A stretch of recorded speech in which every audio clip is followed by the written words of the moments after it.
Whispers of the Unwritten. It started with the whispers. Faint, almost imperceptible at first, they slipped into my thoughts as I typed, weaving themselves into the fabric of the novel I was crafting. It was supposed to be a story about a haunting, a work of fiction to chill the bones of anyone who dared to read it. But as I wrote, the whispers grew louder, and I began to realize they weren't just in my imagination. They were real, echoing through the empty corridors of my apartment, each hushed voice telling me things I shouldn't know. It was unnerving, but I brushed it off as an overactive imagination, until I heard my own name.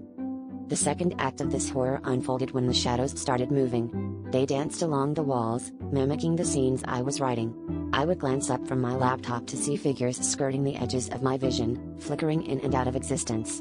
At first, I thought it was eye strain, a side effect of late nights and too much caffeine. But then, one shadow lingered, standing at the foot of my bed, watching me.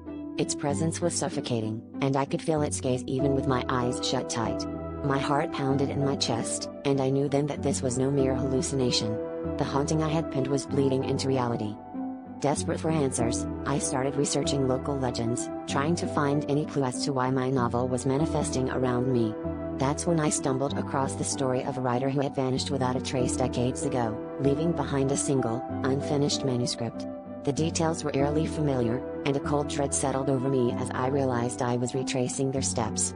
Each page I wrote seemed to draw me closer to the same fate, the whispers urging me to continue, to finish the story that had been left incomplete for so long. And now, I've reached the final chapter. The climax of my tale is upon me, and the world around me is unraveling. The whispers are a cacophony, the shadows pressing in from all sides. My survival hinges on a choice I never wanted to make: finish the story or become part of it. The last words I type will determine my fate, and with every keystroke, I feel the cold grip of the haunting tightening. If you're watching this, know that my story isn't just fiction, and the ending is yet unwritten. Pray that I choose wisely.